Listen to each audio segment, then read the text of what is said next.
It's so intense and it's so personal. How do you talk about something that was 40 years ago? Music is such an important part of my life, my creative life, personal life. I was aware of the music, and very often I'd go to a concert if I could. I only saw, I think, Dylan in concert once or twice, maybe. That's it, in all these years. My concentration was on cinema. Cinema music, cinema literature, cinema. The film that stuck in my mind, though, was something about this film made in '59, I think, Jazz on a Summer's Day. Rock and roll there was doo-wop, there were other things, but somehow it was all popular music. It was captured in a way that I don't think has ever been equaled. The key was staying on the performer, because all the beauty and the magic and that element of the music that transcends, the situation, comes from the performer. I was drawn into that music world, so to speak, with The Last Waltz.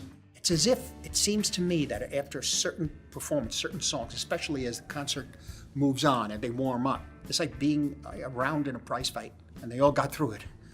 Okay, take a break, round 5, and they go back in, and then they soar, they take off. And let's capture that. Let's capture the essence of of that beauty of their art. It's like a wild spiritual experience, when it's really cooking, So in a sense, the footage that we were able to utilize in Rolling Thunder is shot by some incredible director-cameramen, Dave Meyers, Howard Alk, and a few others. Here, the Rolling Thunder Revue, which I didn't know much about, but I sensed that there was a negative response to this tour. But I didn't quite understand it. People always complaining about something Dylan did. Always. Like, anything. The footage that I saw that was captured on the stage was remarkable, I thought. But what's the story? What are we telling? What is it about? David brought over the assembly of this film, and I remember watching it, and it was in the afternoon, and then sunset came down by the end as the film was ending. It was very beautiful. But I looked at him and said, I don't know, it's conventional. Now, I'm not saying take something that's quote conventional unquote and distort it just for the sake of distorting it. So what's it really about? What do I care where they went?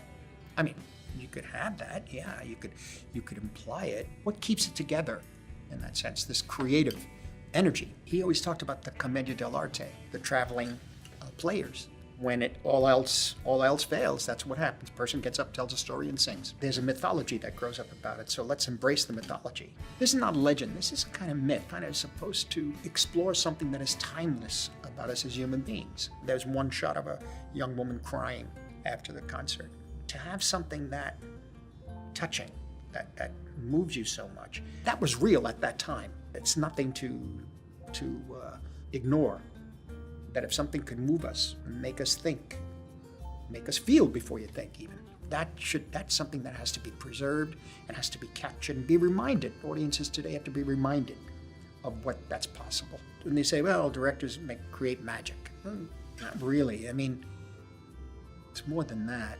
I don't see it as magic as directing films. I see that as the nature of film. There's an element to the tour that has a sense of fun to it. It's doing something to the audience, opening their minds so that they don't expect the normal thing, the conventional. You don't make it predictable.